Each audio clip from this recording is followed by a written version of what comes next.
before 2005, I take gizzards also a lot of gizzard. You know, those animals, intestine, kidney, heart, liver. I took quite a lot. In fact, at one stage I was taking 1 kilo of mutton a week. I can go on a very crazy period whereby I take breakfast, lunch, dinner for durian. Breakfast, lunch, dinner, even supper is all durian. You can say one season I still take in about 10 kg. Mooncakes is another crazy indulgence. One season I take 10 boxes. One box is 4 inside in the box. Don't get sore throat by eating durian or mooncake. It's heaty stuff, but I don't get it. But off and on, I do get very serious cough. Very serious. It's so serious that the artery bursts and I cough. I literally cough out blood. I don't think I ever gone for a total, complete health screening before. Never. I believe that it should become like a routine, especially those who are 50 and above.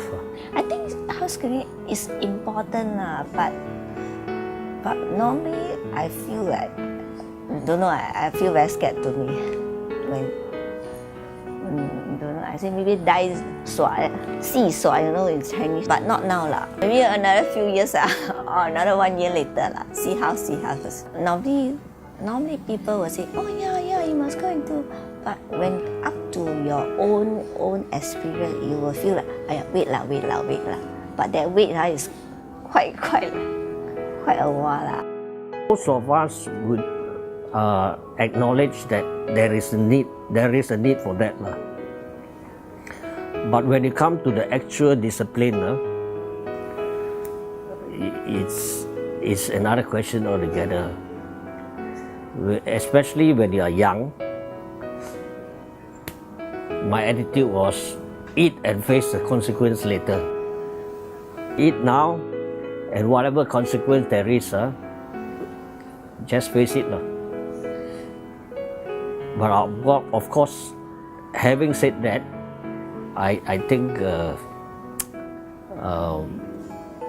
well, I'm regretting now. Okay, I got stroke.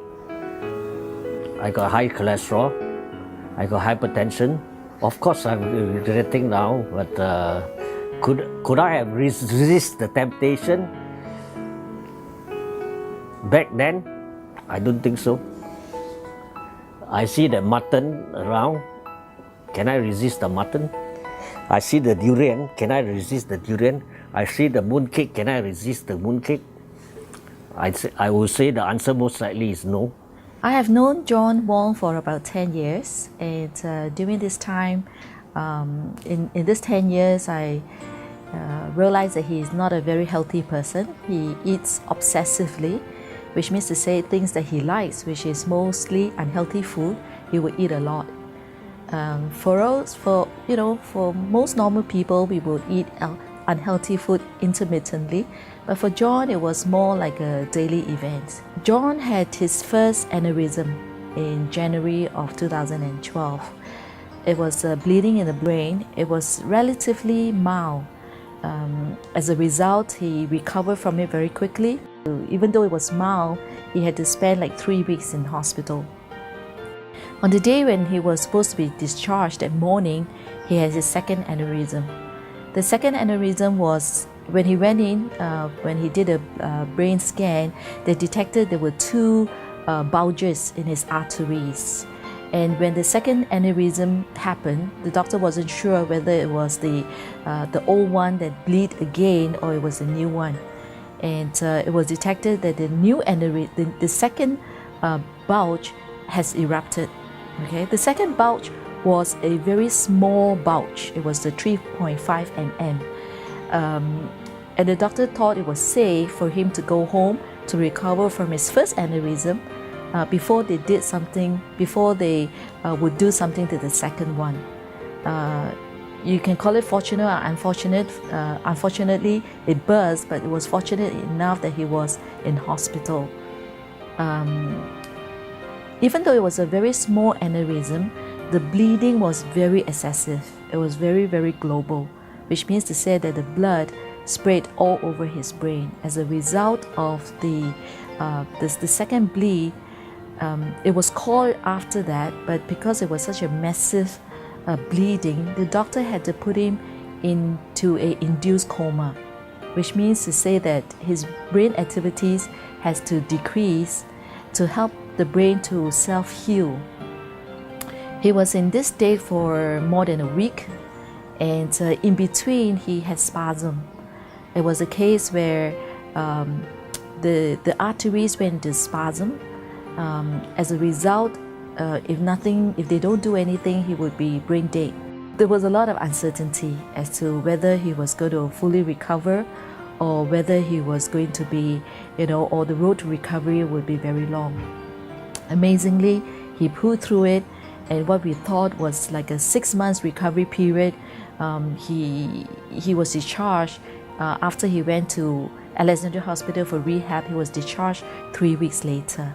So in a sense, John had a second lease of life, and it was truly a miracle that he literally had the 2 aneurysms and he survived through it.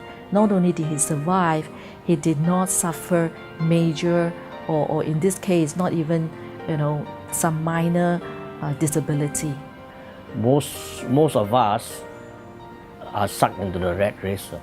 Whether you like it or not, you have your house bill to pay and whatnot.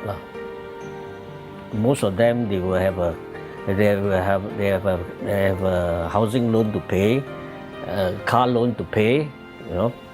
Maybe those with children, the children's education to pay. So I think most of us will be sucked into it, whether you like it or not. You just join the race.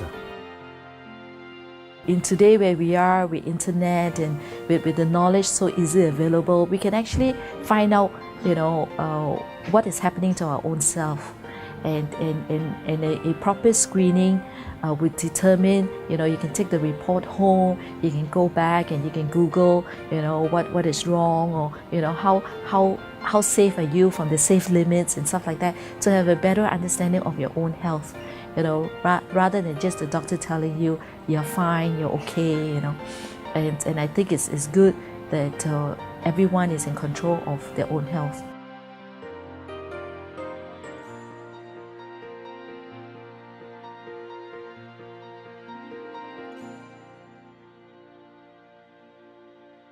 Get connected with us at MHC.